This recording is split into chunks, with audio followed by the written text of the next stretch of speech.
Welcome back to Outside Today. I'm Julia Diamond, and joining me is REI gear expert Frank Firmat. He brought some paddling gear that will spice up your adventures on the water. So if I'm looking to buy a new kayak, how do I find the one that's right for me? That's a good question, Julia. And I'm going to answer it with 4 questions to qualify the right kind of kayak for you. The first and most important one is, where are you going to take this kayak? Are you going to take it out on flat waters of lakes and ponds and mellow rivers, or are you going to go out into the ocean and take longer trips where the water could be choppy?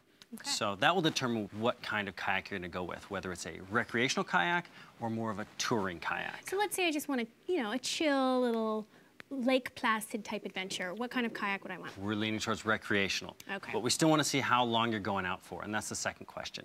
What distance are you going out for? How many hours are you going out? If you're going out for a few hours, watch the sunset, paddle around, recreational. If you're going out for maybe all day or multiple days, touring. Next question would be, how many people are going with you? Is it just going to be you taking the boat in and out of the water yourself, or are you having a group that can not only share the burden of the kayak, but also share the burden of all the gear and food that you might be bringing? Right. And then finally, how are you getting that kayak to the water, and where are you going to put it when you're not in the water? It's an important question, especially if you don't have a large place to store a kayak, like a garage.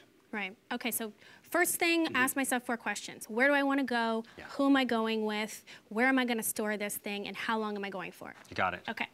And that will narrow down whether you're going more with a recreational kayak in the 10-foot range or shorter, or a touring kayak that is around 16 feet. I see. Okay, so this kayak is an inflatable kayak, right? Yes, and this kayak is kind of a sweet solution for the question of, where do I put my boat? Right. This kayak is 42 pounds. It's 13 feet, so it kind of rides the line between a recreational kayak and a day touring kayak. You could go out for a day. And the amazing thing about it is it packs down very small into a bag this size. That is perfect. Yeah, it's pretty incredible. This is the Advanced Element Expedition kayak. It retails for $650. So in the kayak world, that's a really good price. And considering it folds up and it gives you the freedom of popping out your kayak and jumping into any lake you happen to drive by, it's pretty fantastic. It's awesome. So being inflatable, are there certain limitations to the kayak? There is fill-up time before you hit the water.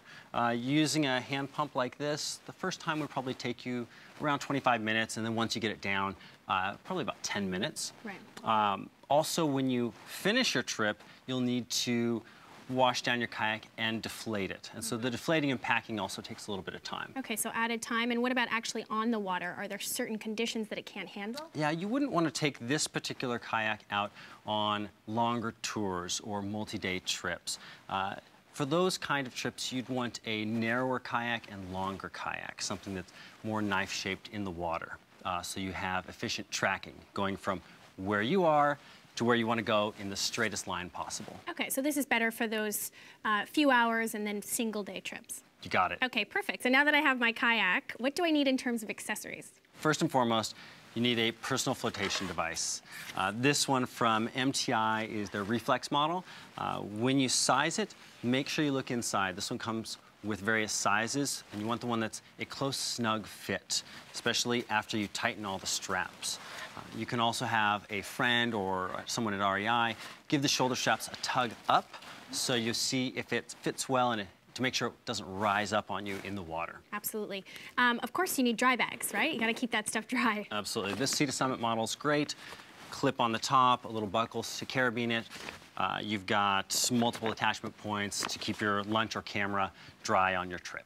So how important are shoes on the adventure? Pretty important if you want comfortable feet. Having cold feet inside a kayak is an uncomfortable experience, so set yourself up for success. Get yourself a pair of booties. From NRS, these are the Kicker Reflex. Protect the bottom of your feet from sharp rocks and keep your feet warm in the kayak, wet or dry. So this is an unusual thing to bring with you while you're kayaking? It is. It's a non-essential item, but it really is fun.